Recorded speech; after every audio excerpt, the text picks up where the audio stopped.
নমস্কার শ্রোতা বন্ধুরা, আশা করি সবাই খুব ভালো আছেন, সুস্থ আছেন, আনন্দে আছেন।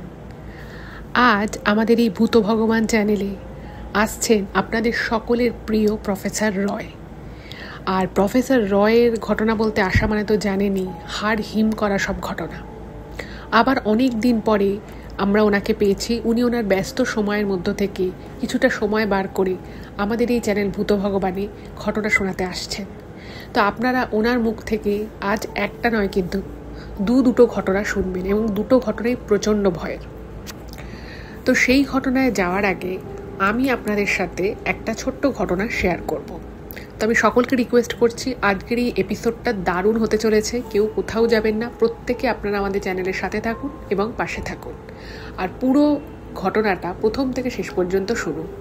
এটুকু বলতে পারি, আজকের এই এপিসোড আপনারা ভীষণ এনজয় করবেন। নমস্কার শ্রোতা বন্ধুরা, ভূত ভগবান চ্যানেলে আপনাদের সকলকে অনেক স্বাগত। আশা রাখছি সবাই খুব ভালো আছেন, আনন্দে আছেন, সুস্থ আছেন। আমাদের চ্যানেলে যে ঘটনাগুলো বলা হয় সেগুলো যদি আপনাদের ভালো লাগে অবশ্যই কিন্তু চ্যানেলটাকে সাবস্ক্রাইব করে নেবেন, ভিডিওগুলোকে লাইক করবেন, এবং পুরো ঘটনাটা শোনার পরে কেমন লাগলো সেই মতামত কিন্তু অবশ্যই কমেন্ট করে জানাবেন। আর যদি সম্ভব হয় প্লিজ আপনারা আমাদের চ্যানেলের ভিডিওগুলোকে আপনাদের ফ্রেন্ড এবং ফ্যামিলির মধ্যে একটু শেয়ার করে দিন। আপনারা ফেসবুক, হোয়াটসঅ্যাপের মাধ্যমেও কিন্তু ঘটনা শেয়ার করতে পারেন, কোনো অসুবিধে নেই।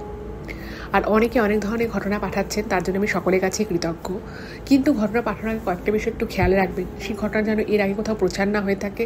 আর দ্বিতীয় হচ্ছে যে সেই ঘটনাটা যেন সকলের শোনার মতো হয়, ছোট থেকে বড় সকলের শোনার মতো। ব্যাস এটুকুই। এবারে আমি প্রথমে একটা ঘটনা আপনাদের সাথে শেয়ার করছি, ঠিক তারপরেই আমি একটা যদি ছোটো ঘটনাই বলবো, তো ঠিক তারপরেই আপনাদের সামনে আসবেন প্রফেসর রয়, এবং ওনার মুখ থেকেই সেই হাড় হিম করা ঘটনাগুলো আপনারা শুনবেন। তো আমি যে ঘটনাটা এখন আপনাদেরকে বলবো সেই ঘটনাটার শুরুটা একটুখানি আপনাদের বলি। অনেক দিন আগে, প্রায় মাস 6 আগে, আমি একটা জায়গায় গেছিলাম আমেরিকাতে। তো সেখানে অনেকেই এসেছিলেন। তো সেখানে কথায় কথায় এই ভূত ভগবান চ্যানেলের প্রসঙ্গটা ওঠে। তো তিনি জানতেন যে আমি এই ভূত ভগবান চ্যানেলে ঘটনা, সত্যি যে ভৌতিক ঘটনা বা দৈবিক যে ঘটনাগুলো থাকে সেগুলো আমি সকলের সাথে শেয়ার করি। তো সেইখানে যার সাথে আমার পরিচয় হয়, তো তিনি আমাকে বলেন যে আমার তো এরকম কোনো ঘটনা এখন অবধি তো আমার সাথে ঘটেনি, কিন্তু জানো তো আমার খুব ইচ্ছে যে আমার সাথে একটা এরকম কোনো ঘটনা ঘটুক এবং আমি তোমাকে বলি এবং তুমি সেই ঘটনাটা তোমার চ্যানেলে সকলকে বলো। তো এই কথাটা উনি আমাকে মাস 6 আগে বলেছিলেন। তো অদ্ভুত বিষয় হচ্ছে যে এই জাস্ট কদিন আগে আমি একটা মেসেজ পাই ওনার। তো উনি আমাকে বলছেন যে তোমার কখন টাইম হবে একটুখানি বলো, আমি তোমাকে একবার কল করব। তো আমি ওনাকে আমার একটা সুইটেবল টাইম মেসেজে লিখি। তো তারপর উনি আমাকে কল করেছেন। তো কল করার পরে উনি আমায় বলছে যে সেদিন আমি তোমাকে কথাটা বলেছিলাম যে আমার এরকম তো কোনো অভিজ্ঞতা নেই, যদি থাকতো আমি কিন্তু তোমার সাথে শেয়ার করতাম, তোমার চ্যানেলের অডিয়েন্সরা আমার এই ঘটনাগুলো শুনতো, আমার খুব ইচ্ছে ছিল। আমি বললাম যে হ্যাঁ, আপনি এরকম বলেছিলেন। তো তখন উনি আমায় বলছেন যে রিসেন্ট আমার সাথে একটা ঘটনা ঘটেছে।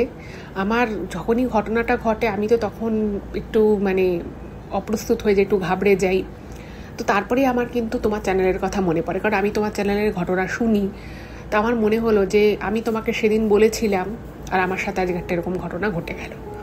তো আমি বললাম যে কীরকম ঘটনা ঘটেছে। তো দেখুন, সব ঘটনাই যে খুব সুখকর হয় তা তো নয়। তা আমি একবার ওনাকে জিজ্ঞেস করলাম যে কীরকম ঘটনা, কি ঘটেছে বলুন। তো তখন উনি আমাকে বলছেন যে উনি ইন্ডিয়া এসেছিলেন, মাস 2 আগে উনি ইন্ডিয়াতে এসেছিলেন। তো ইন্ডিয়ায় আসার পরে উনি প্রচুর আর কি জিনিসপত্র কেনাকাটা করেছেন। তো কেনাকাটা করে উনি আবার ইউএসএতে ব্যাক করেছে।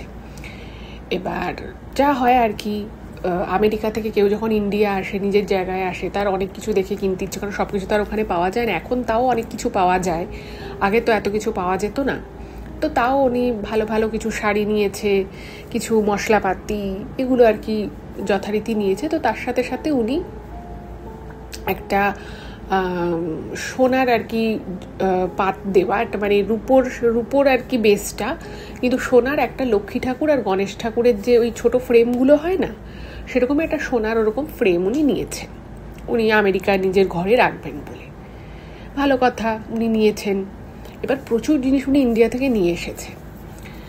তো আপনারা সকলেই জানেন যে এক দেশ থেকে যখন আর এক দেশে যাওয়া হয় তখন মানে এমনি দেশের মধ্যেও ট্রাভেল করলে কে কী নিয়ে যাচ্ছে সেসব নিয়ে অবশ্যই ছানবিন হয়, সেটা পরীক্ষা করে দেখা হয় কেউ কোনো এমন কোনো দ্রব্য নিয়ে ট্রাভেল করছে কিনা যেটা নিয়ে যাওয়ার পারমিশন নেই। তো যাই হোক, তো উনি সেগুলো তো নিয়মকানুন উনি অনেক দিন থেকেই আমেরিকায় আছেন, যাতায়াত করেন অনেক ইন্ডিয়াতে, তো উনি জানতেন যে কী নেওয়া যায় আর কী নেওয়া যায় না, তো উনি সেভাবেই প্যাকিং করেছিলেন। যাই হোক, তো উনি সমস্ত কিছু করে ফ্লাইট টাইট নিয়ে উনি যখন আমেরিকায় নিজের বাড়িতে ঢুকলেন উনি তো খুব খুশি। তো অতক্ষণের মানে অনেকটা টাইম ফ্লাইটে জার্নি করতে হয়, প্রায় 27 ঘন্টা মতো, তো সকলেই খুব টায়ার্ড হয়ে যায়। তো উনিও দুদিন খুব টায়ার্ড ছিলেন, তো যা জিনিসপত্র এনেছিলেন ইন্ডিয়া থেকে উনি আর খুলে ঠুলে অতটা দেখেননি। তো দুদিন পরে যখন ওনার একটু শরীর ঠিক হয়েছে, উনি ভাবলেন যে জিনিসগুলো এবার আস্তে আস্তে গুছিয়ে রাখতে হবে। তো উনি কী করলেন, ওনার ব্যাগগুলো খুলে খুলে জিনিসগুলোকে এবার আনপ্যাক করা শুরু করেছে। এবার সমস্ত জিনিসপত্র উনি একটা একটা করে রাখছেন। শাড়ি কিনে এনেছেন, শাড়ি আরও কয়েকজনকে কিছু দেবে বলে আরও গিফটস কিনে এনেছেন, সেগুলো সমস্ত কিছু উনি ঠিকঠাক রেখেছেন। তো সব কিছু যখন রাখা হয়ে গেছে তখন ওনার মনে হলো যে আরে আমি যে লক্ষ্মী ঠাকুর আর গণেশ ঠাকুর নিয়ে এসেছি সেটা কোথায় গেল। এবার উনি তন্ন তন্ন করে ব্যাগে খুঁজছে, যে ব্যাগে করে এনেছেন, তো দেখছে সেই ব্যাগে নেই। ওনার একটুখানি ভয় লেগে গেল। তো উনি তখন ভাবলো যে ঠিক আছে, আমি হয়তো লাস্ট মোমেন্টে অন্য কোথাও ঢুকিয়ে দিয়েছি। তো উনি 3টে ব্যাগ ক্যারি করেছিলেন, তো 3টে ব্যাগই উনি ভালো করে তন্ন তন্ন করে খোঁজেন, কোথাও পাওয়া যায়নি। এবার তো ওনার মনটা খুব খারাপ হয়ে গেছে। ঠাকুর প্রথম কথা, দ্বিতীয় কথা ওটা সোনার পাত দিয়ে করা ছিল। তারপরে উনি ভাবলেন যে যদি এয়ারপোর্টে কোথাও আটকে থাকে তাহলে সেটা সেখানকার অথরিটির লোকেরা ওনাকে ডেকে জিজ্ঞেস করবে, আর ওটা যে উনি কিনেছিলেন তার বিলটাও উনি ক্যারি করছিলেন, যদি কোনোভাবে কোশ্চেন করে তো উনি দেখিয়ে দেবে। তো উনি ভাবলেন যে আমাকে তো কোথাও কিছু বললো না, যদি এয়ারপোর্টে আটকাতো জিনিসটা তাহলে তো আমাকে ডেকে ব্যাগটাকে সাইড করে আমাকে ডেকে জিজ্ঞাসাবাদ করতো যে এটা কি, কেন কিনেছি, বা যাই হোক এটার বিল চাইতে পারতো। তো সেরকম কিছুই হয়নি। আর উনি বহুদিন থেকেই আমেরিকায় থাকেন, ফলে এরকম ঘটনা যদি কখনো ঘটে যে কিছু আনতে গিয়ে সেটা নিয়ে কোশ্চেন করবে, তো সেটা অবশ্যই ওরা সরাসরি কোশ্চেন করেই নেয়। তো উনি ভাবলেন যে ব্যাপারটা কি হলো। উনি ব্যাগ খুললেন, পুরো 3টে ব্যাগ উনি একদম ঝেড়ে ঝেড়ে খুঁজেছেন, কোথাও কিছু নেই। আর জিনিসটা একদম ছোট্ট পুচকে জিনিসও নয় যে কোথাও একটা সেফটি পিনের মতো ছোটো জিনিস কোথাও ঢুকে যাবে, উনি খুঁজে পাবেন না। তো ওনার মনটা ভীষণ খারাপ হয়ে যায়, কারণ ওনার খারাপ লাগে যে আমি একটা ঠাকুর আনছিলাম, তো আমি জিনিসটা ওনার খুব পছন্দ হয়েছিল, উনি সোনার দোকানে গিয়ে ওনার খুব পছন্দ হয় জিনিস, উনি অর্ডার দিয়ে তাড়াতাড়ি করে বানিয়ে নিয়ে এসেছিলেন। তো সেই জিনিসটা এভাবে চলে যাওয়া, তো ওনার তো ভীষণ মন খারাপ। উনি মনে মনে ভাবলেন যে আমি কী এমন ভুল অন্যায় করলাম যে ঠাকুর আমার কাছে এসে এভাবে চলে গেলে, জিনিসটা তো ঠিক নয়। তো উনি খুব শ্যাটার্ড হয়ে যান, খুব স্বাভাবিকভাবেই। এবার উনি যেখানে যেখানে সম্ভাব্য ব্যাগের থাকা পুরো ব্যাগ উনি খুলে ফেলেছেন, দেখে ফেলেছেন, তো কোনোভাবে মানে নেই জিনিসটা। তো উনি বুঝেই গেছেন যে জিনিসটা মিসপ্লেস হয়ে গেছে। এবার সেটা কিভাবে মিসপ্লেস হলো সেটা তো আর উনি বুঝতে পারছে না। তো বাড়িতে উনি ওনার বাড়িতে আর কি ইন্ডিয়াতে উনি ফোন করে বলে যে তুমি একবার ঘরটা দেখো, আমি কি ঘরে ফেলে এসেছি। তো ওনার বাড়ির লোক যে উনি ঘরে ছিলেন সেই ঘরে যেখানে প্যাকিং করেছিলেন সেই জায়গাটা খুব ভালো করে খুঁজে পেতে দেখে যে কি আছে না আছে। তো বলছে না, এখানে তো এরকম কিছু নেই। তো যে দোকান থেকে কিনেছে সেই দোকানে থেকে যে নিয়ে এসে বাড়িতে যে উনি প্যাকিংটা খুলে, মানে সোনার দোকান থেকে যেরকম প্যাকিং করে সেটাকে খুলে যে উনি নিজের মতো করে প্যাকিং করেছিলেন সেটা ওনার স্পষ্ট মনে আছে। ফলে দোকানে ফেলে আসার তো কোনো চান্সই নেই। এদিকে ব্যাগে নেই, এদিকে বাড়িতেও নেই। বাড়িতে উনি 2-3বার বাড়ির লোককে বলেছে যে তোমরা খোঁজো নিশ্চয়ই পাবে, হয়তো আমি এখানে রেখেছি, হয়তো আমি ওখানে রেখেছি, যা হয় আর কি মানুষের মনে যেরকম চলে। তো উনি পেলেন না। তো ওনার মনটা ভীষণ খারাপ। এবং উনি ঠাকুরকে বলছে, ঠাকুর আমি কি করলাম, কি এমন অন্যায় করলাম যে আমি তোমাকে নিয়ে আসার চেষ্টা করলাম, তুমি এখানে এলে না। আর ওনার মনের ভিতরে একটা খচখচানি হতে থাকে যে মিসপ্লেসটা হলো কখন, আমার ব্যাগ আমার কাছেই ছিল। এবার উনি কেবিনে যে ব্যাগটা মানে ফ্লাইটের মধ্যে যে ব্যাগটা উনি ক্যারি করেছিলেন উনি সেই ব্যাগে ওটা রেখেছিলেন। আর ওনার ব্যাগটা ঠিক ওনার মাথার উপরে যে ওভারহেড ওভারহেডে যেখানে স্টোর করা যায় জিনিসপত্র উনি সেখানে রেখেছেন। তো উনি ভাবলেন যে এটা হওয়ার কথা না, ওটা না খুব ভিতরে করে উনি রেখেছেন, ওটা স্পষ্ট মনে আছে। ফলে ওইখানে মানে ফ্লাইটের মধ্যে কেউ ওনার ব্যাগ থেকে ওই জিনিসটা খুলে একদম জায়গা কোথায় রেখেছে সেটা বুঝে সেখান থেকে তুলে নিয়েছে, এটা সম্ভাব্য নয়, এটা হতেই পারে না। আর ওনার ঠিক মাথার উপরেই ওনার ব্যাগটা ছিল, এবং অত লম্বা ফ্লাইটে লোকে কি করে, মানে মেইনলি লোকে ওঠে, তারপরে খাবার প্রোভাইড করে, লোকে খেয়ে ঘুমিয়েই থাকে, তারপরে হয়তো মাঝখানে কারোর যদি টয়লেট ইউজ করার হয়ে যায়, মানে ব্যাগ ফ্যাগ খুলে জিনিসপত্র অত বেশি খোলা বের করা এগুলো অতটাও কেউ করে না। আর উনি ফ্লাইটে পুরো মুভি দেখে কাটিয়েছেন, মানে উনি সজাগ ছিলেন। ফলে ওনার সজাগ থাকা অবস্থায় ওনার ব্যাগকেও ওপর থেকে নিয়ে জিনিস চুরি করে আবার জায়গায় রেখে দিল, এটা হওয়া সম্ভব নয়। তো উনি না মানে কোনো ক্লু পাচ্ছেন না যে জিনিসটা গেল কোথায়। এবারে দেখুন, একটা আমরা জিনিস শুনে থাকি যে ভগবানের লীলা, তিনিও তার ভক্তের সাথে অনেক লীলা খেলা করেন। তো আমরা এগুলো শুনি, কিন্তু যখন এগুলো মানুষের নিজের সাথে ঘটে না, তখন কিন্তু এক্সপিরিয়েন্সটা খুব অন্য রকমের হয়। ব্যাপারটা দেখুন কীরকম, উনি এত জায়গা খোঁজেন, খুব কষ্ট পান মনে মনে, যে মানে উনি পুজোর আগ দিয়ে আবার ইউএসএ ব্যাক করেছিলেন। তো উনি ভাবলেন যে সামনে পুজো, আমার তো মনটা ভীষণ খারাপ। ওনার বাড়ির লোক ওনাকে বোঝায় যে ঠিক আছে দেখো যা হবার হয়ে গেছে, আর মন খারাপ করে কি হবে। কিন্তু ওনার মন কোনোভাবেই মানছে না, উনি মানে ব্যাপারটাকে না মেনে নিতে পারছে না, হজম করতে পারছে না। তো একদিন সকালবেলা উনি উঠেছেন, অনেকটা সকালে উনি উঠেছেন, উঠে উনি মানে সেদিন আর কি ছুটির দিন, কোনো তাড়াও নেই, কিছুই নেই। উনি চুপচাপ বসে ওনার সামনে, ঘরের সামনে যে প্যাটিও রয়েছে, সেই প্যাটিওয়ে উনি দাঁড়িয়ে ভাবছে যে আমার মনটা এত খারাপ লাগছে। মানে সেদিন ওনার খুব মনে পড়ছে, জিনিসটা আমি কিনলাম হাতে করে, জলজান্ত জিনিসটা ভাবে চলে গেল। ভগবানের লীলা দেখুন কীরকম, যে জিনিসটা উনি এতদিন থেকে খুঁজলেন, নিজের ব্যাগপত্র তন্ন করে খুঁজলেন, পেলেন না, হঠাৎ করেই উনি দেখেন যে ওনার একটা পার্স, মানে একটা নর্মাল একটা পার্স, যে পার্সটা উনি মানে একটা ছোট পার্স আর কি, সেটার মধ্যে বিশেষ মানে অনেকগুলো যে কম্পার্টমেন্ট আছে তাও নয়। তো হঠাৎ করে ওনার কী মনে হলো, উনি পার্সটা খুললেন কিছু একটা নেওয়ার জন্য, কার্ড ফার্ড কিছু একটা নেওয়ার জন্য। তো উনি দেখেন পার্সের একদম সামনে জাস্ট পার্সটা খুলতেই ওই ছোট্ট, যে মানে ছোট বলতে খুব ছোটও নয়, উনি দেখছেন ওই বাক্সটা রয়েছে, যে বাক্সের মধ্যে ওই শ্রী লক্ষ্মী ঠাকুর আর শ্রী গণেশজির ওই মূর্তিটা আছে সোনার, মানে একটা পাত মতো করা। উনি না মানে দেখে কিছুক্ষণের জন্য পুরো হয়ে গেছেন। উনি ভাবছেন যে আমি এই পার্সটা মানে মানে ইন্ডিয়া থেকে আসার পর ওই পার্সটা নিয়েই উনি বাইরে বেরিয়েছে বেশ কয়েকবার, সেখান থেকে উনি টাকা দিয়ে জিনিস কিনেছেন, কার্ড দিয়ে জিনিস কিনেছেন, কিন্তু ওনার চোখে পড়েনি। এবং উনি তারপরে ভাবেন যে এটা কী করে সম্ভব যে আমি এই পার্সটার মধ্যে রেখেছি, অথচ আমি এতদিন থেকে পার্সটা ইউজ করছি, এতদিন ধরে আমি খুঁজলাম পেলাম না, এটা আমি ইউজ করছি, আমি এতদিনে দেখলাম না, আমার একদম চোখের সামনে ছিল, আমার কিছুতেই চোখে পড়ল না, এটা কী করে হওয়া সম্ভব। তো উনি ভালো করে নিয়ে দেখছে যে হ্যাঁ এটাই সেটা। তো উনি ওনার বাড়িতে যারা ছিল, বাড়িতে আর কি ওনার হাজব্যান্ডকে জিজ্ঞেস করছে যে তুমি কি এটা রেখেছো? ওনার হাজব্যান্ড বলছে না আমি তো কিছু রাখিনি, আমি তোমার পার ধরিই নি, আমি কী করে রাখবো, আর যদি আমি রাখতাম তোমাকে আগে তো দেখাতাম যে দেখো তুমি এই জিনিসটা তো হন্যে হয়ে খুঁজছিলে, না এই জিনিসটা এখানে, আমার ভালোই লাগতো তোমাকে বলতে। তো উনি না ভীষণ অবাক হয়ে যান যে জিনিসটা উনি এতবার করে খুঁজলেন, এবং যেখানে রাখেননি উনি সেই ব্যাগগুলো উনি আর কি চেক ইন লাগেজগুলো উনি খুঁজলেন, তো সেখানে উনি পেলেন না, বাট এই ব্যাগটার মধ্যে উনি পেয়ে গেলেন। এটা কী করে হওয়া সম্ভব, ওনার কোনো কিছু মাথায় এলো না। কিন্তু উনি বুঝলেন যে ভগবান হয়তো কোনোভাবে ওনার ধৈর্যের পরীক্ষা নিচ্ছিল, এবং ওই যে ওনার বাড়ির লোকও আশা ছেড়ে দিয়েছিল, ওনাকে বলেছিল যে ঠিক আছে যা হওয়ার হয়ে গেছে, তুমি আর এটা নিয়ে ভেবো না। কিন্তু ওই যে ওনার মনে মাথার মধ্যে এই বিষয়টা বারবার আসছিল, বারবার উনি ভাবছিলেন, ওনার মনে খুব কষ্ট লাগছিল, এইটা হয়তো ভগবান শুনেছিলেন, হয়তো সত্যি মিসপ্লেস হয়ে গেছিল, ভগবান হয়তো নিজে মানে নিজ গুণে নিজ মহিমায় হয়তো এনার কাছে চলে এসেছে।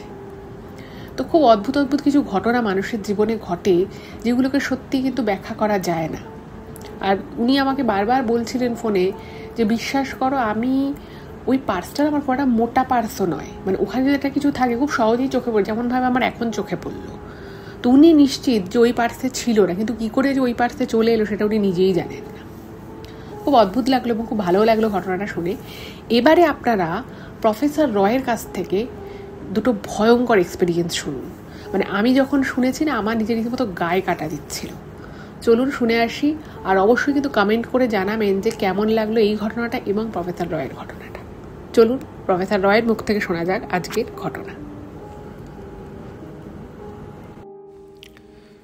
কেমন লাগবে যদি ঘুম ভেঙে যায় খুব ভোরবেলা, বা ধরুন তখনও বাইরে আলো ফোটেনি, আর আপনি দেখছেন আপনারই পাশে আপনার বিছানায় একটা কাটা হাত শুয়ে আছে, আর কিছু নেই, শুধু একটা কাটা হাত।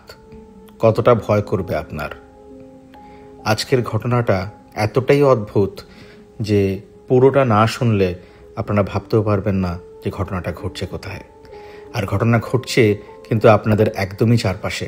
আপনারা যারা কলকাতা থেকে এখন শুনছেন, এই ঘটনাটা একদম হাওড়ার ঘটনা।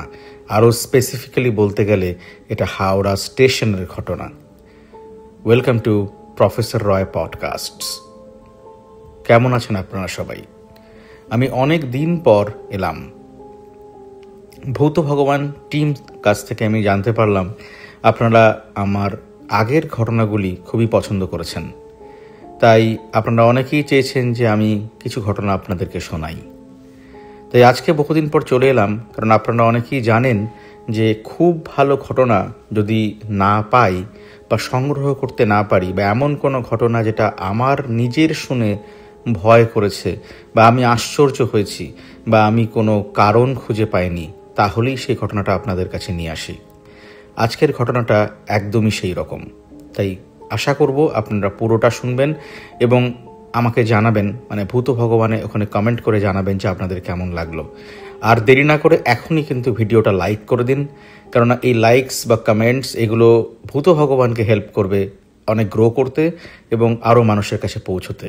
এবং আমি এটা লক্ষ্য রাখি, তো যদি সেই রকম রিচ পাই বা মানুষজনের সাড়া পাই বা লাইকস পাই, কমেন্টস পাই, তাহলে অবশ্যই আরও এরকম ঘটনা নিয়ে ফিরে আসব। তো আরও দেরি না করে আমি ঘটনায় চলে যাচ্ছি। যে ঘটনাটা আপনাদের শোনাবো সেটা হচ্ছে হাওড়া স্টেশনের ঘটনা।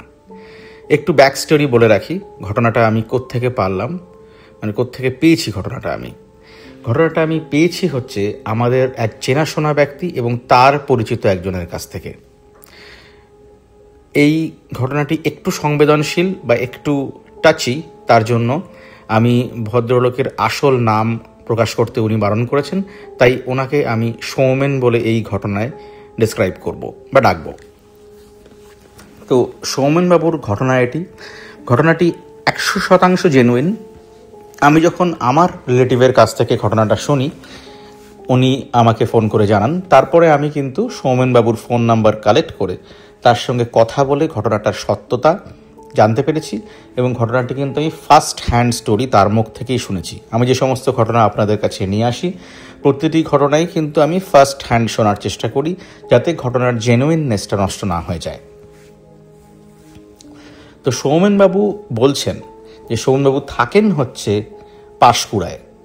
তো সৌমেনবাবু কাজের জন্য যাতায়াত করেন কলকাতা, তার জন্য ওনাকে কিন্তু রেগুলারলি, প্রত্যেক দিন হয়তো নয়, বাট রেগুলারলি তাকে কিন্তু যাতায়াত করতে হয় ট্রেনে, তাকে আসতে হয় হাওড়া। এবং তার কাছাকাছি একটি জায়গায় ওনার কাজের জায়গা। কাজ বলতে উনি বিজনেসের সঙ্গে যুক্ত, কিন্তু ওনাকে কিন্তু সপ্তাহের ভেতর অ্যাটলিস্ট 2 থেকে 3 দিন তাকে কিন্তু পাঁশকুড়া থেকে কিন্তু হাওড়া আসতে হয়। এবং এই ব্যাপারটার ভেতরেই কিন্তু ঘটনাটা জড়িয়ে আছে। আমরা যারা অনেকেই কলকাতায় বাস করি, যারা আমরা হাওড়া স্টেশন সম্পর্কে জানি, আমরা জানি যে হাওড়া স্টেশনে একটা 12 এবং 13 এবং 14 এই প্ল্যাটফর্মগুলো সম্পর্কে আমরা ভালোভাবে পরিচিত। আমরা জানি যে এই প্ল্যাটফর্মগুলো, যে 13 যে প্ল্যাটফর্মটা, ওটা অনেক পিছনে গিয়ে সেখান থেকে কিন্তু পাঁশকুড়া বা ধরুন মেচেদা বা কোলাঘাট, এই দিকের যে লাইনগুলো, খড়গপুর, এই দিকের লাইনগুলো কিন্তু ট্রেনগুলো ওখান থেকে ছাড়ে বা ওখানে এসে পৌঁছয়। তো অনেকটা হেঁটে গিয়ে ওইখানে একটা জায়গা মতো আছে, এবং আমি যদি খুব ভুল না হই তো সেখানে কিছু খাওয়ার দোকানও রয়েছে।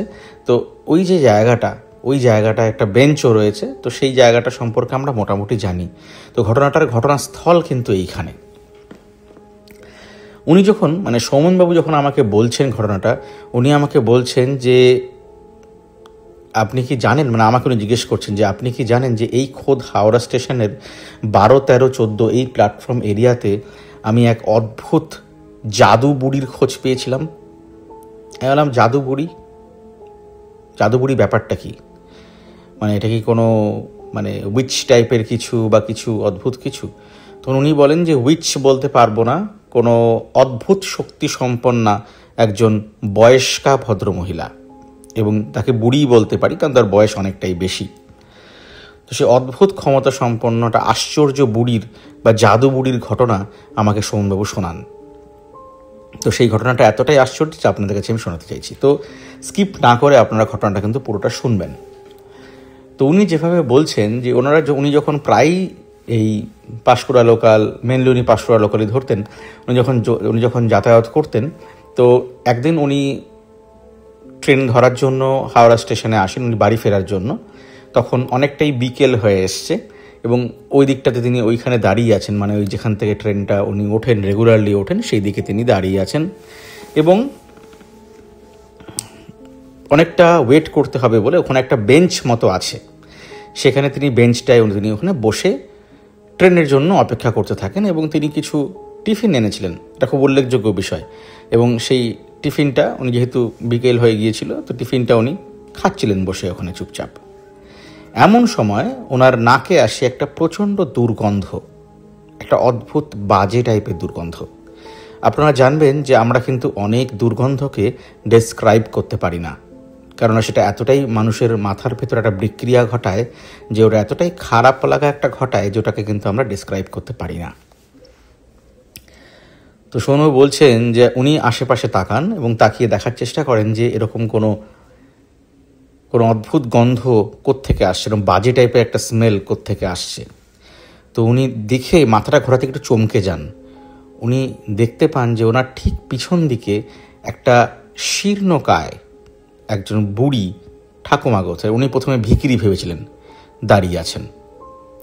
এবং সবচেয়ে ডিস্টিংগুইশিং একটা ফ্যাক্ট হচ্ছে ওই ঠাকুমার বা ওই বুড়িমার হাতে ছিল একটা লাঠি, এবং লাঠিটা কিন্তু বাঁকানো টাইপের একটা লাঠি ছিল।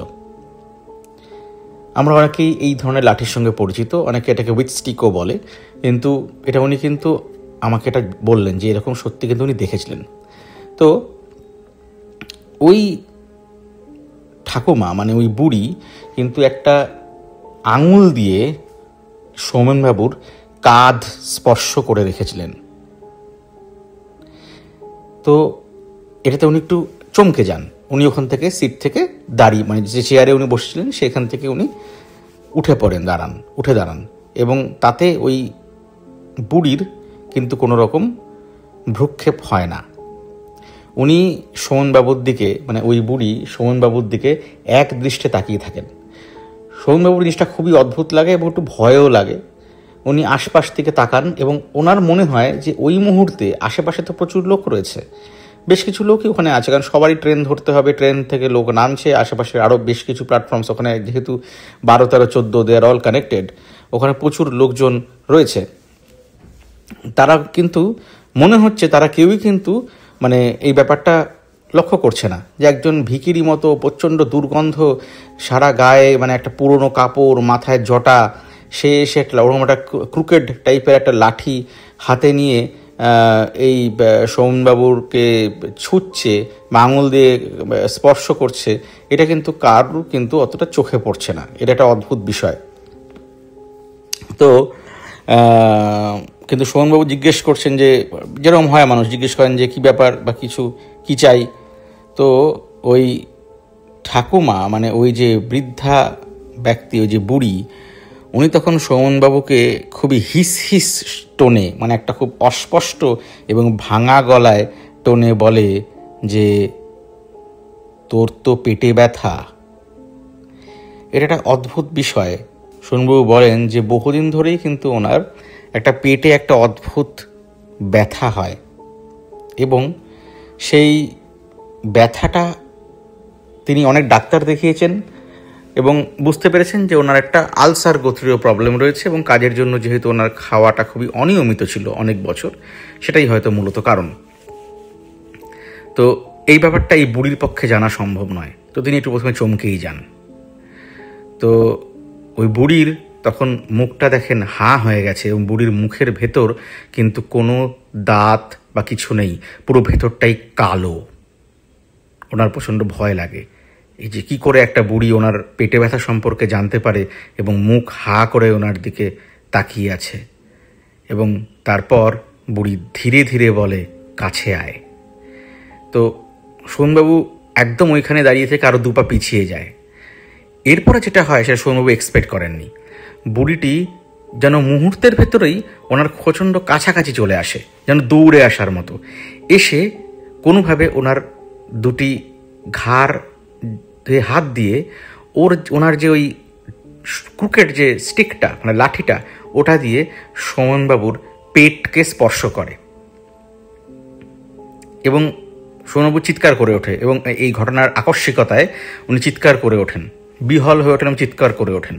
এরকম মুহূর্তে উনি ওনার চিৎকারে আশেপাশে আর কিছু লোক ওনার দিকে তাকিয়ে দেখে, কিন্তু ওই যে ভিড় এবং ওই যে পুরো ব্যাপারটার মধ্যে উনি মুহূর্তে দেখেন যে ওই যে বুড়ি, সে বুড়ি আর আশেপাশে নেই। এই ঘটনাটা আমি যখন শুনলাম তখন আমার মনে হলো যে আমি সৌম্যবাবুকে বললাম যে হতেই পারে এটা একটা পাগলি টাইপের কেউ হবে যে ওইখানে রয়েছে, কারণ আমরা অনেকেই জানি যে এই সমস্ত স্টেশনে অনেকেই খাওয়া পাওয়া যায় বা অনেকে কিছু দেয় বলে অনেক ভিখিরি বা অনেক পাগলিও কিন্তু এই এরকম যে বড় স্টেশনগুলো যেমন হাওড়া বা শিয়ালদায় স্টেশনে থাকে, যা আমার সেটাই মনে হয়েছিল।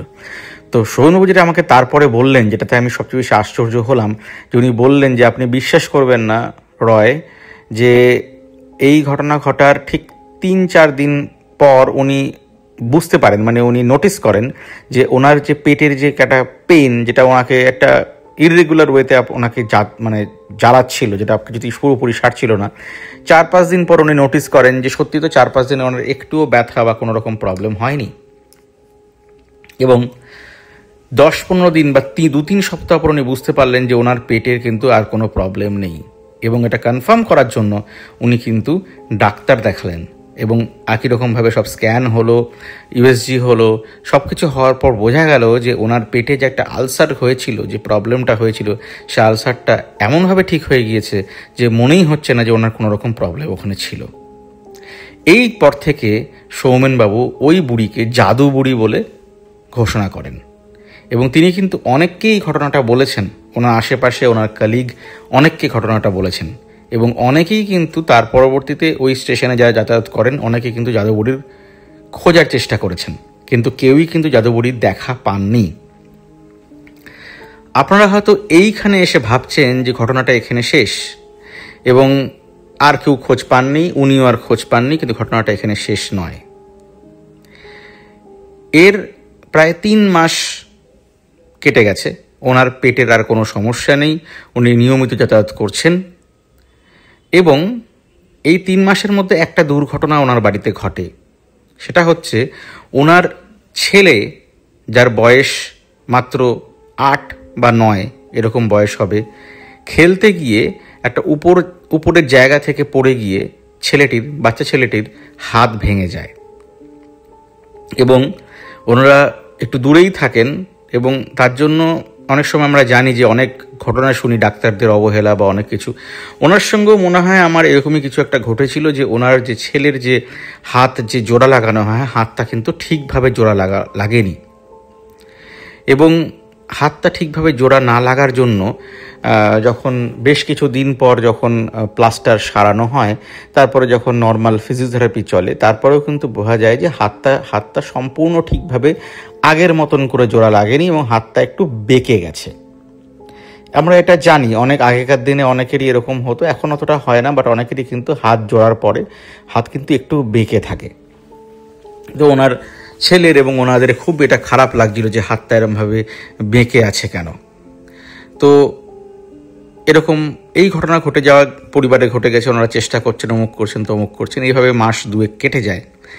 তারপরে একদিন একই অদ্ভুতভাবে উনি সকালবেলার ট্রেনে যখন উনি হাওড়া স্টেশনে নামছেন পাঁশকুড়া থেকে, এবং সেদিন তিনি পাঁশকুড়া লোকালই ধরেছিলেন, পাঁশকুড়া থেকে যখন তিনি সকালের ট্রেনটায় নামছেন, উনি নেমে অনেক ভিড়, অনেকজন মানুষ কাতারে কাতারে যখন হাওড়া স্টেশনের ভিতরে ট্রেন থেকে নামছে, উনি স্টেশন থেকে জাস্ট নামার 3 পা দিয়েই ওনার নাকে একটা অদ্ভুত বাজে দুর্গন্ধ আসে,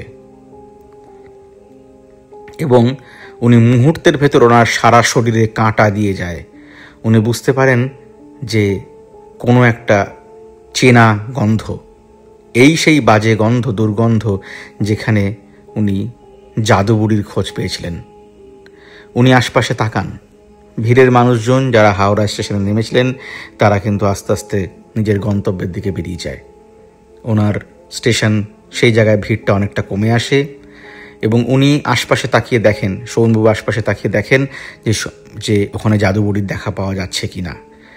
কোনো রকম জাদুবুড়ির দেখা উনি পাননি, কিন্তু একটা তীব্র গন্ধ নাকে ওনার আসছিল, তাই উনি শিওর ছিলেন যে জাদুবুড়ি নিশ্চিত আছে। তো এটা করার জন্য, এবং ওনার মনের ভেতর একটা প্রশ্ন ছিল যে জাদুবুড়ি যদি ওনার পেটের ব্যথা সারাতে পারে, তো হয়তো ওনার ছেলের হাতও জাদুবুড়ি সারিয়ে দিতে পারবে। তো উনি কি করেন যে উনি সঙ্গে সঙ্গে সেখান থেকে কাজে না বেরিয়ে উনি ঠিক সেই স্থানেই, সেই বেঞ্চেই বসেন যেখানে আজ থেকে বেশ কিছু মাস আগে তিনি বসেছিলেন এবং প্রথমবার জাদুবুড়ির দেখা পেয়েছিলেন। এবং উনি চুপচাপ আগের মতোই সামনের দিকে তাকিয়ে বসে আছেন এবং নাকে পাচ্ছেন সেই তীব্র দুর্গন্ধ। এবং কিছুক্ষণ পর ওনার গা শিরশির করে ওঠে যখন একটা ঘসঘসে গলায় বলে জাদুবুড়ি, কিরে ফিরতে তো হলো। এবং সেটা শুনে ওনার গায়ে কাঁটা দিয়ে ওঠে। তখন ওই জাদুবুড়ি বেশি কিছু কথা বলে না। ওনার দিকে যখন উনি ফিরে তাকান, দেখে জাদুবুড়ি একদম ওনার মাথার পিছনে দাঁড়িয়ে আছে এবং মুখ হাঁ করে আছে, মুখের ভেতরটা কালো। জাদুবুড়ি হিস হিস করে বলে, কিরে খেতে তো দিলি না। এতে শোভনবাবুর প্রচণ্ড ভয় করে। তখন উনি জিজ্ঞেস করেন, খেতে দিলাম না? তখন জাদুবুড়ি ওর ক্রুকেড আঙুলটা দিয়ে, বেঁকে যাওয়া আঙুলটা দিয়ে শোভনবাবুর পেটের দিকে তাক করে বলে, তোর পেটের ব্যথা তো সারিয়ে দিলাম, আমার পেটটা দেখবে কে? এটা শুনে ওনার মনে হয় যে উনি জাদুবুড়ি বোধহয় খেতে পাননি বা খাওয়ার জন্য কিছু বলছেন। উনি বলছেন, হ্যাঁ হ্যাঁ, আমি আপনাকে অবশ্যই খাওয়া দিয়ে যাব, আপনার যা যা ভালো মন্দ লাগে আমি দিয়ে যাব। এইটা শোনার পর জাদুবুড়ি একটা অদ্ভুতভাবে হেসে ওর ক্রুকেড হাতটা দিয়ে, বাঁকা হাতটা দিয়ে ওই স্টিকটা বার করে শোভনবাবুর ডান হাতে একটা ঠোকা দেয়, দিয়ে বলে, 21 দিন খাওয়ার দিবি, 21 দিন বলে উনি ভিড়ের ভেতর, মানে যে হালকা পাতলা ভিড়, পিছন দিক দিয়ে চলে যান। এবং শোভনবাবু এবার ওনাকে ফলো করার চেষ্টা করেন, কিন্তু কিছুক্ষণ যাওয়ার পর উনি আশ্চর্য হয়ে যান যে তিনি দেখেন যে এই উনি ফলো করছেন, এই আর দেখতে পাচ্ছেন না।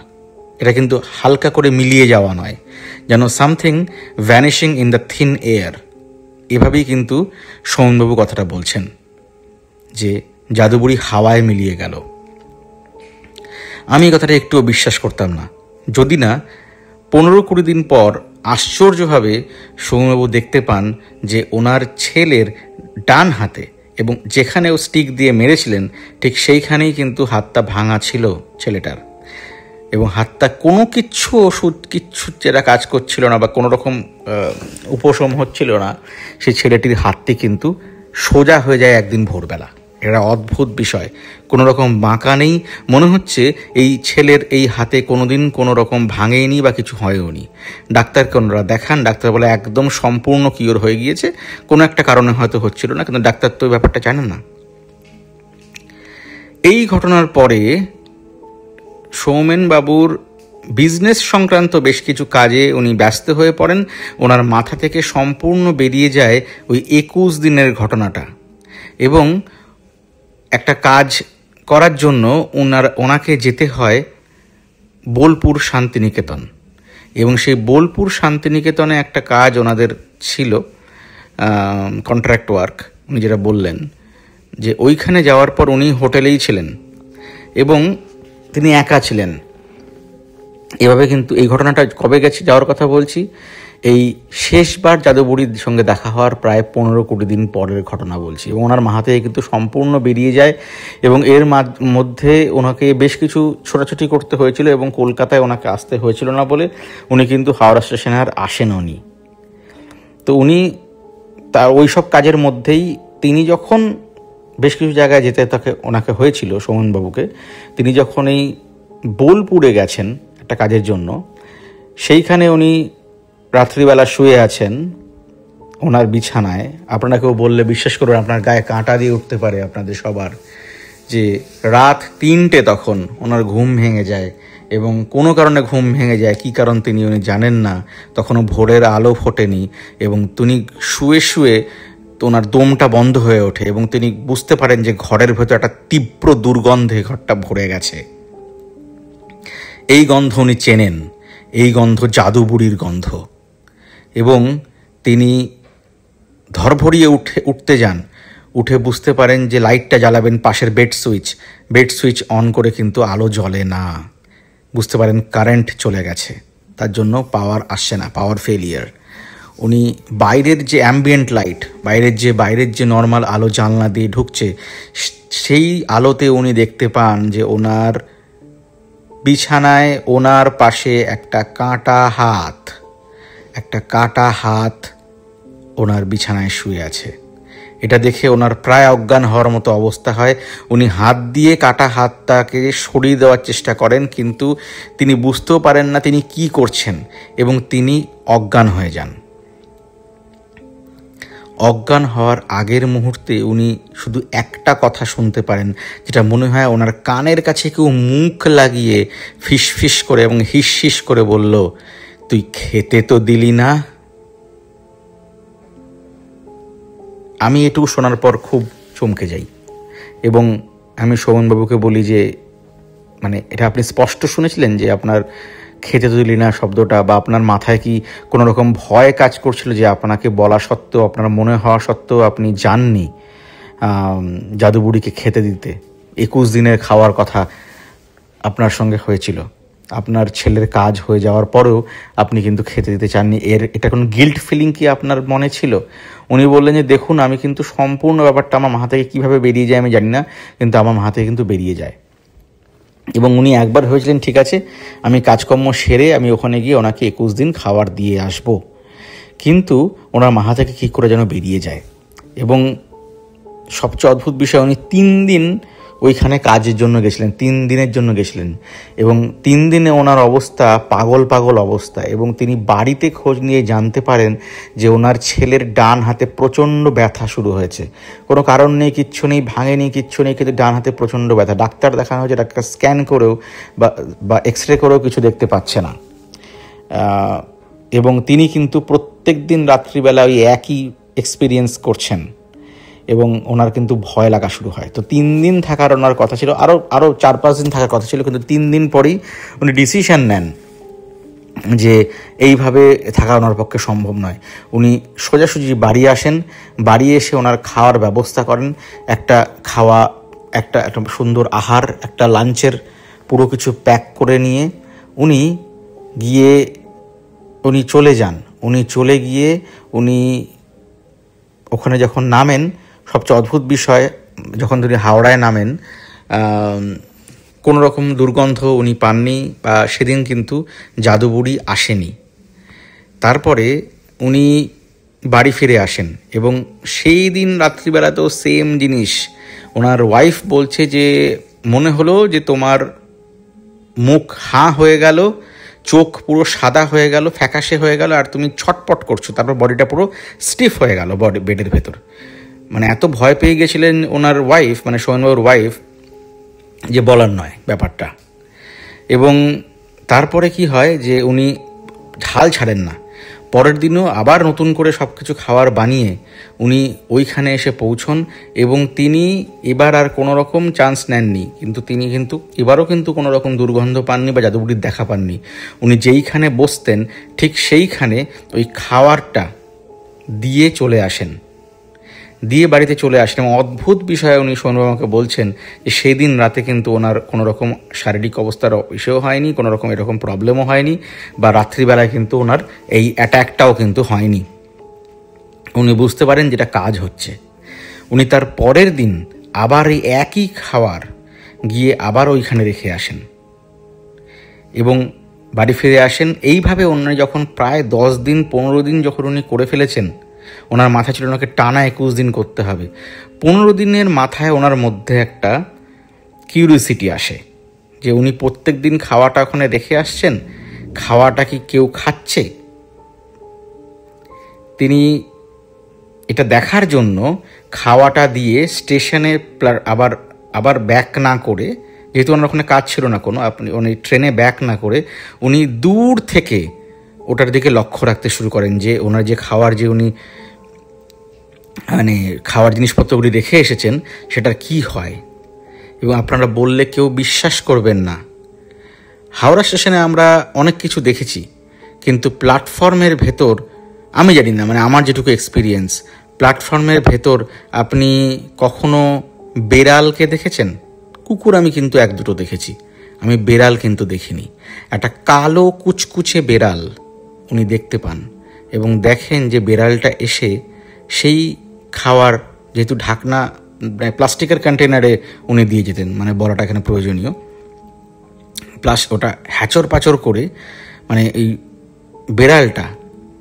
এবং অদ্ভুত বিষয়, শুধু একটি বেড়াল নয়, ওই দেখা দেখি আরও কিছু বেড়াল ওখানে চলে এলো এবং ওইখানে ওই 3-4টে বেড়াল, কারো বেড়াল মিলে ওই খাবারটাকে জাস্ট ফেলে ছড়িয়ে জাস্ট জায়গাটা নোংরা করে ফেললো। এই দৃশ্যটা দেখে উনি আর ওখানে থাকার ইচ্ছে ওনার হয়নি। উনি বুঝতে পেরেছেন যে ওই দুর্গন্ধ, এই খাবার ছড়িয়ে ছিটিয়ে ফেলা, এগুলো কিন্তু কোনো স্বাভাবিক জিনিসের লক্ষণ নয়। হয়তো উনি একটা সাহায্য পেয়েছেন, কিন্তু ওনার মনে একটা ভয় চলে আসে যে এটা কি কোনো রকম ওনাকে পিছু করবে বা এনাকে ছাড়বে না। কারণ উনি কদিন যে পরিমাণ ভয় পেয়েছেন বা যে পরিমাণ ওনাদের ফ্যামিলির ওপর দিয়ে গেছে, এটা কিন্তু কহতব্য নয়। তো উনি এইভাবে 21 দিন কন্টিনিউ করেন, আর দেখার চেষ্টা করেন না। প্রত্যেক দিন উনি বাড়িতে ফিরে আসেন এবং এই ঘটনাটা শেষ 21 দিন শেষ হয়েছে এই বছরেরই ফেব্রুয়ারি মাসে। তো তারপর থেকে আমি রিসেন্ট ঘটনাটা ওনার কাছ থেকে শুনি, উনি বলেছেন আর এরকম কোনো এক্সপিরিয়েন্স বা ব্যাড এক্সপিরিয়েন্স ওনার হয়নি। এবং উনি চেষ্টা করেন এখন যতটা সম্ভব হাওড়ার ওদিকে বা না যাওয়ার, ওনাকে ব্যবসার কাজে প্রায় যেতে হয়, কিন্তু ওনার একটা ভয় ধরে গেছে। ওনার মনে হয়, মাঝে মাঝেই মনে হয় যে উনি নাকে সেই দুর্গন্ধটা পাচ্ছেন। এটা অনেক সময় একটা সাইকোলজিক্যালি হয়। আমি ওনাকে বোঝালাম যে এটা সাইকোলজিক্যাল, আপনার মধ্যে একটা প্রবলেম হয়েছে, আপনার মনের মধ্যে একটা ভয় ঢুকে গেছে। এখানে বলা প্রয়োজনীয়, ওনার পেটের কোনো অসুবিধে আর নেই, ওনার ছেলের হাত সম্পূর্ণ সুস্থ। ফলে এই অদ্ভুত জাদুবুড়ির কিছু একটা ক্ষমতা তো রয়েছেই, কিন্তু এই জাদুবুড়ির ক্ষমতাটা যেমন রয়েছে সেরকম ক্ষতি করে দেওয়ার ক্ষমতাও রয়েছে। এটা একটা পিশাচ গোত্রীয় জীব বলে আমার মনে হয়েছে, বা কোনো একটা অপদেবতার সাধিকা বলেও হতে পারে। তো এবং ঘটনাটা ঘটছে একদম হাওড়া স্টেশনের ভেতরে, প্ল্যাটফর্মে, যেখান দিয়ে আমি পার্সোনালি জীবনে অনেক বছর আগে যাতায়াত করেছি। তো এই ঘটনাটা এতটা বেশি রিলেট করতে পারলাম এবং এতটা ভয়ের এবং এতটা সত্যি, কোনো অতিকথন নেই, কোনো অতিরিক্ত মিরাকেল নেই, কিন্তু এইটা সত্যি ঘটেছে। আপনারা প্রচুর লোক ওই দিক দিয়ে যাতায়াত করেন, আপনারা ওই প্ল্যাটফর্ম দিয়ে প্রত্যেক দিন হাজার হাজার লোক যাতায়াত করছেন। তাই ভৌত ভগবানের প্রায় 1 লক্ষর বেশি পরিবার, এই যে এত মানুষ আপনারা এই ঘটনাটা শুনছেন, আপনারা হয়তো লক্ষ্য করতে পারেন যে কোনোদিন এরকম একটা অদ্ভুত এক্সপিরিয়েন্স আপনাদের সঙ্গেও হয়ে গেল। আমার আপনাদের কাছে সাজেশন থাকবে যে এটাকে এনকারেজ না করতে, বা এরকম ঘটনা ঘটলে সেখান থেকে পালিয়ে চলে আসতে। কারণ কেউ বলতে পারে না যে 21 দিনে সুমনবাবুর সেখান থেকে রক্ষা পেয়ে গিয়েছিলেন, কিন্তু হতেও তো পারতো যে 21 দিন পরেও এই প্রবলেমটা মিটতো না। তাই আমার মনে হয় এসব থেকে দূরে থাকা ভালো। যতটা দূরে থাকবেন ততটাই আপনারা ভালো থাকবেন, সুস্থ থাকবেন। কারণ আমি মনে করি যে এই ধরনের ম্যাজিক বা এই ধরনের অপদেবতা বা এই ধরনের ডাইনি বা আমরা যাই বলে থাকি, এই ধরনের এই উইচক্রাফট বা এগুলো কিন্তু কোনোটাই কিন্তু ভালো কোনো ফলাফল ইন দ্য এন্ড কিন্তু মানুষকে দেয় না। তাই এই ঘটনাটা এতটাই পপুলার একটা জায়গার ভেতরে, তাই আপনাদেরকে আমি শোনালাম। আপনাদের কেমন লাগলো জানাবেন, আর সজাগ থাকবেন, সুস্থ থাকবেন, ভালো থাকবেন। আপনাদের কেমন লাগলো সেটা যদি লিখে পাঠান, লাইকস আমি দেখব। তো লাইকস সেরকম যদি পরে আপনি এখনই লাইকটা করে দিন। আপনারা এতদিন ধরে শুনছেন ঘটনা, আর দেরি না করে এক্ষুনি একটা লাইক করে দিন। তাহলে হয়তো এটা আরও দু তিনটে মানুষের কাছে পৌঁছবে, তারা আরও সজাগ হতে পারবে যে এতটা পপুলার একটা জায়গায় এই ঘটনাটা ঘটছে। আজকের মতো আমি এই ঘটনাটা এখানেই শেষ করছি।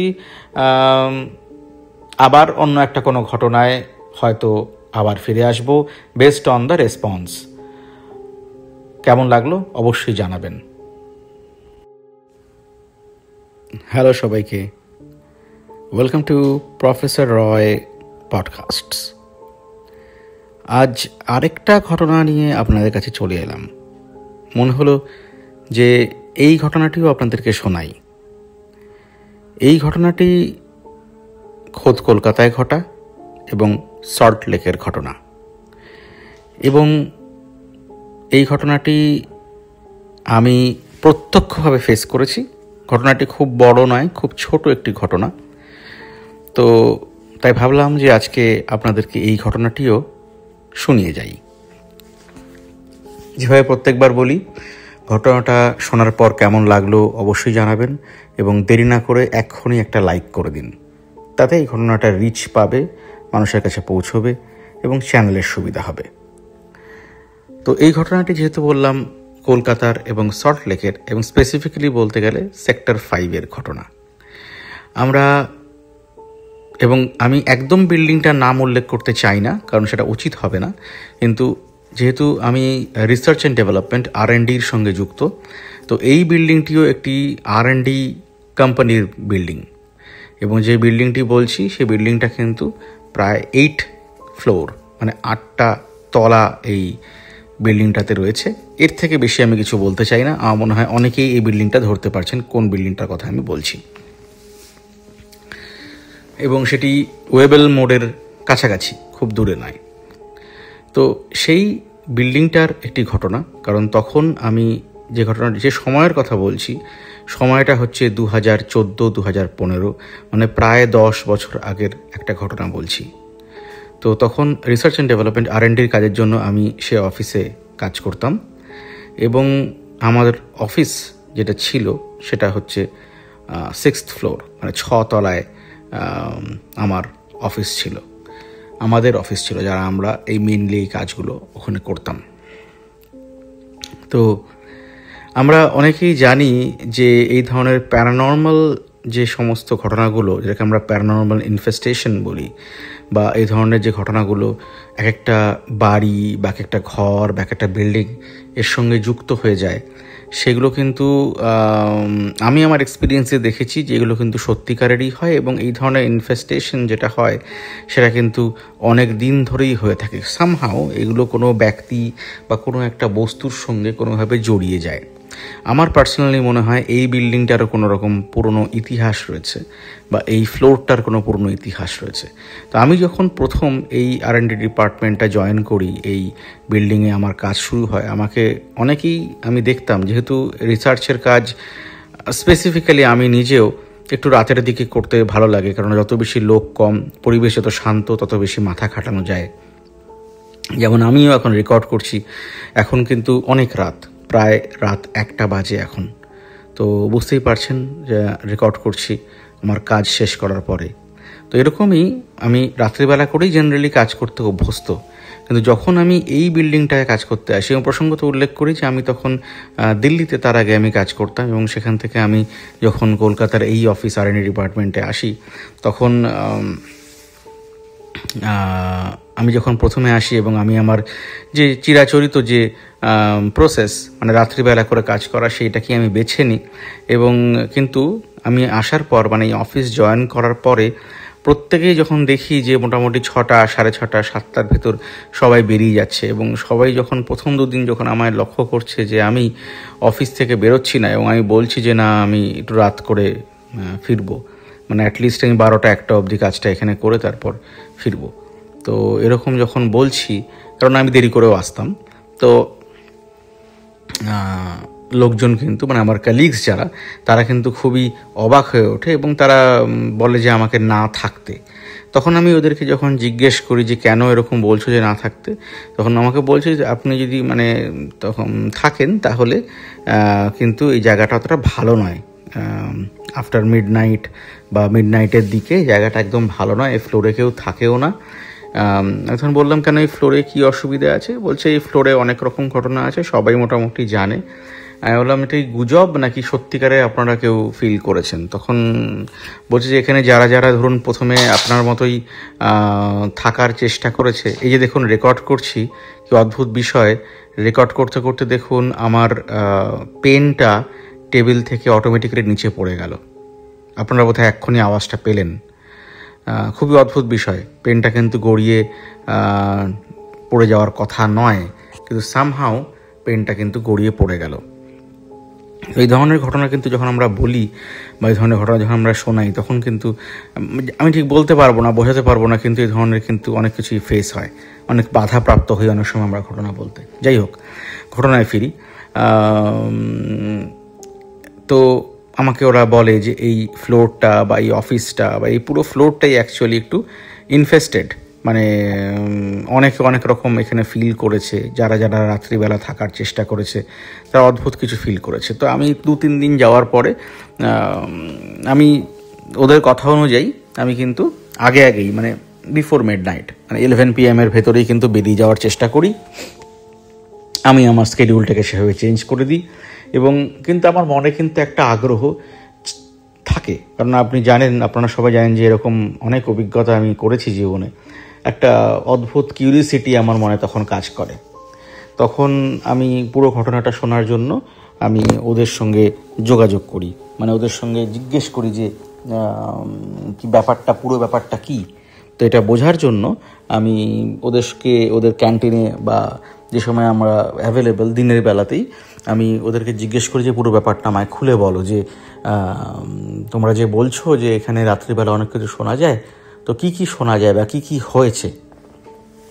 তো সেটা শোনার পর কিন্তু আমার একটু অবাকই লাগে, কারণ আমি বুঝতে পেরেছিলাম যে এখানে বোধহয় শুধুমাত্র ভয়েস বা ধরুন যে আপনার অনুভূতি হচ্ছে যে কেউ একটা আছে বা কিছু, এটাকে আমরা বলি সফট ইনফেস্টেশন, মানে হচ্ছে বা সুপারফিশিয়াল সুপারন্যাচারাল ইনফেস্টেশন, যেখানে হচ্ছে যে ঘটনাগুলো আপনারা মনে হবে যে জায়গাটা বেশ গুমোট হয়ে আসছে, বা জায়গাটার মধ্যে পরিবেশ আমরা ভালো লাগবে না, বা কোনো একটা হয়তো আপনি জায়গায় আছেন আপনার দম বন্ধ হয়ে আসবে, আপনার মনে হবে এখান থেকে বেরিয়ে গেলে আপনার ভালো লাগবে। এই ধরনের যে ইনফেস্টেশনগুলো হয় এটা সুপারফিশিয়াল হয় বা সফট ইনফেস্টেশন বলে। কিন্তু ওরা যেটা আমাকে বললো তখন, যে সেরকম ব্যাপারটা নয়, এখানে অনেকে রাত্রিবেলা যখন একা কাজ করছে বা 2-3 কাজ করছে, তারা নিজের চোখে দেখেছে যে দরজাটা নিজের থেকে টোকা দিচ্ছে কেউ, দরজাটা অ্যাক্সেস ডোরস, দরজাটা খোলার কোনো চান্স নেই, কিন্তু মনে হচ্ছে দরজাটা কেউ খোলার চেষ্টা করছে সামহাও, বা ধাক্কা দিচ্ছে।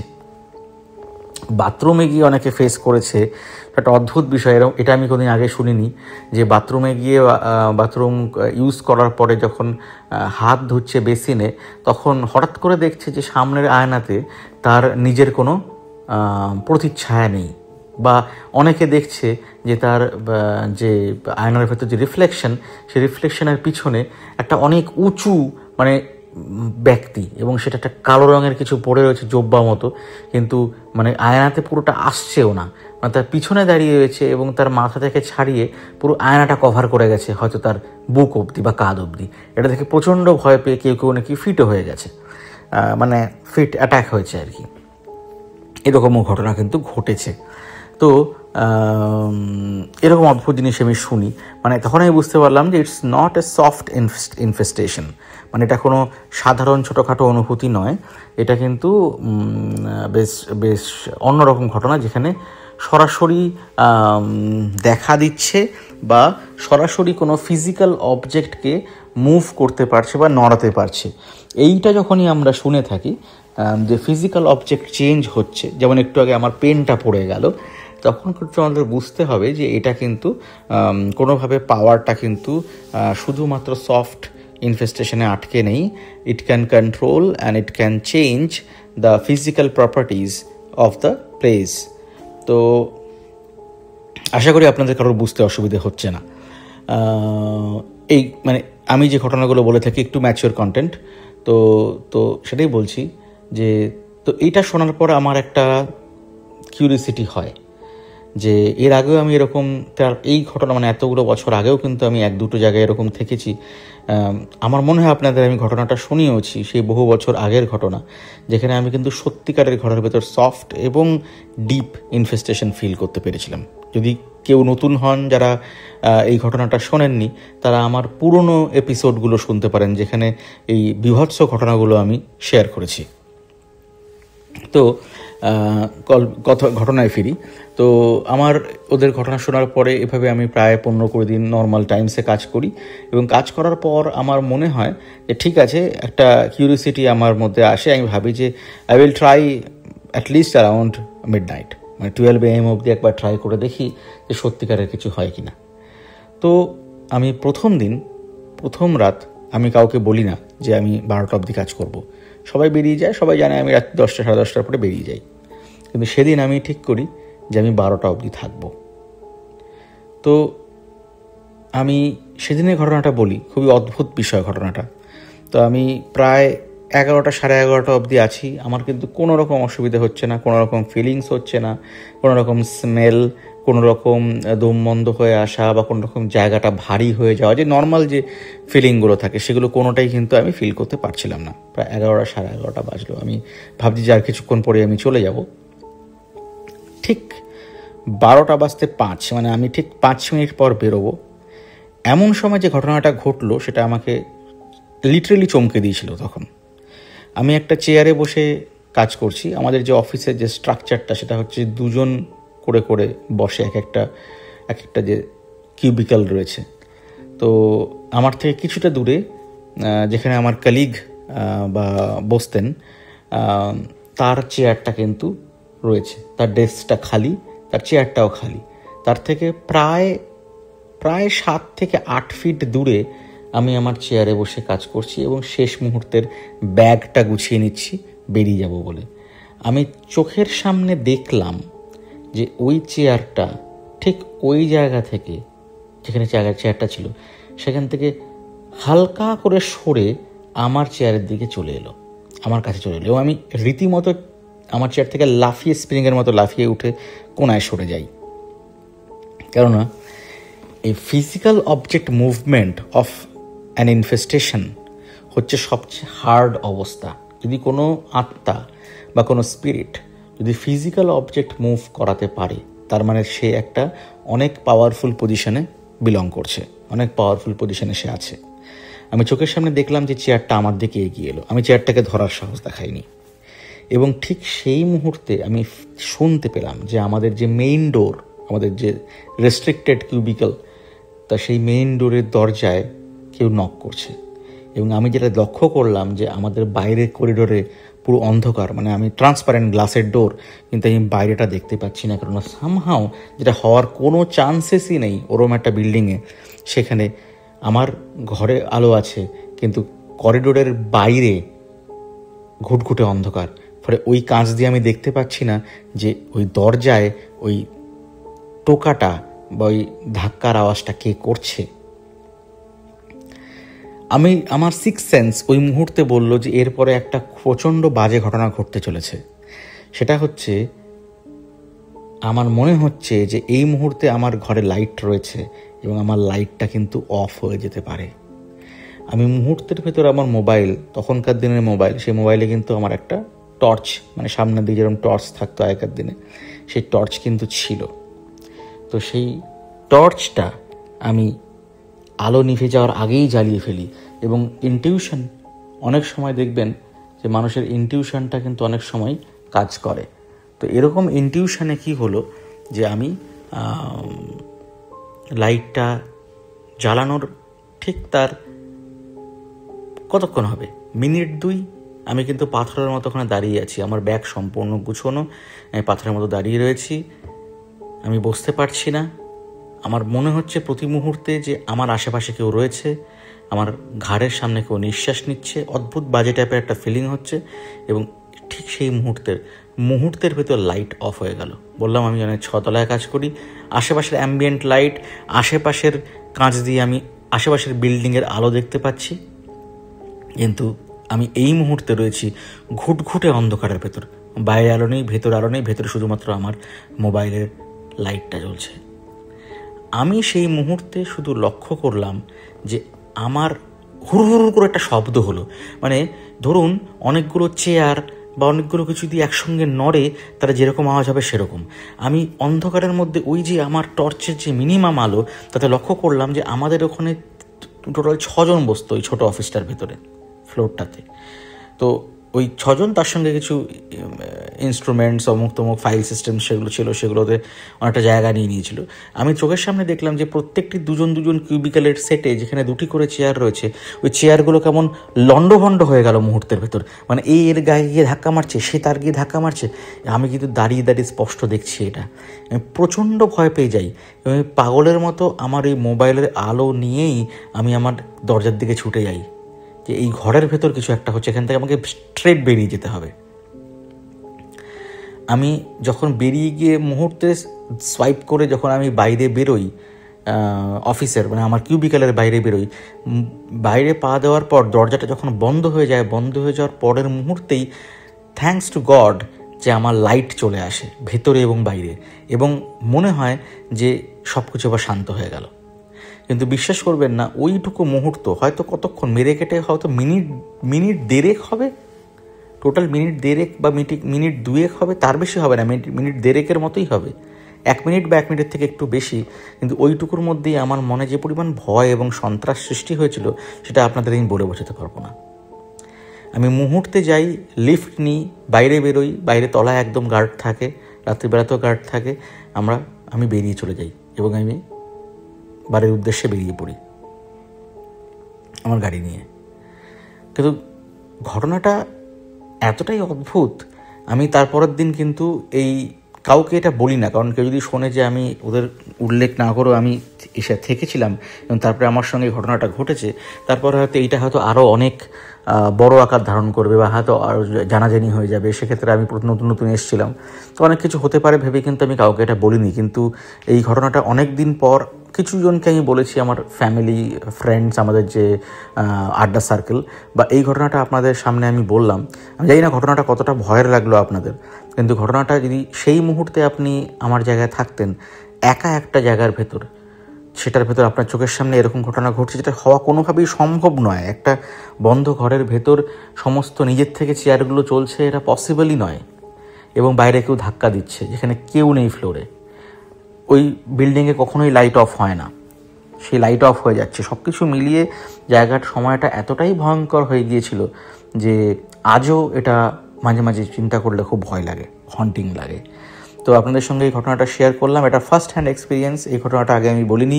আপনাদের কেমন লাগলো অবশ্যই জানাবেন এবং লাইক করে দিন, অবশ্যই লাইক করে দিন এবং কমেন্টস করুন, জানান আমাদের কেমন লাগছে ঘটনাগুলো।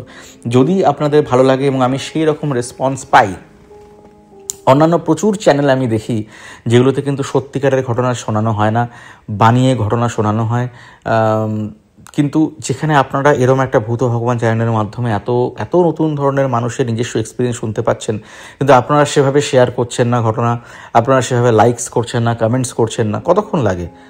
30 সেকেন্ডস। আপনারা এগুলো যদি করে দেন, তাহলে আমি যদি সেই রকম লাইকস এবং কমেন্টস পাই এই ভিডিওতে, তবেই কিন্তু আমি আবার এই পডকাস্ট সিরিজ নিয়ে ফিরে আসব। এবং সত্যিকারের বেশ কিছু ঘটনা আমার কাছে এই মুহূর্তে রয়েছে, যেগুলো আমার নিজের বলতেও একটু ভয় লাগে। এই যে দেখছেন একটু আগে পেনটা পড়ে গেল, এবং সত্যি কথা বলতে গিয়ে আমি 2 বার খুব শিহরিত হয়ে উঠেছি এই ঘটনা বলতে গিয়ে। তো গুজবাম্পস দিয়ে গেছে। তো আপনাকে তবু বলছি, যদি আমি সেরকম কমেন্টস পাই, সেরকম রেসপন্স পাই এবং জানতে পারি ভূত ভগবান টিমের কাছ থেকে যে হ্যাঁ আপনারা এত পরিমাণ লোক আপনারা কমেন্টস করেছেন, তাহলে অবশ্যই আমি আমার পডকাস্ট সিরিজটাকে কন্টিনিউ রাখবো এবং খুব শীঘ্র ফিরবো। বাট এগুলো সব কিছুই ডিপেন্ড করছে আপনাদের ওপর। আপনারা ভালো থাকবেন, সুস্থ থাকবেন এবং সজাগ থাকবেন, এবং সমস্ত কালো ছায়া বা ব্ল্যাক শ্যাডোজ বা এই ধরনের বাজে জিনিসের থেকে দূরে থাকবেন। ধন্যবাদ।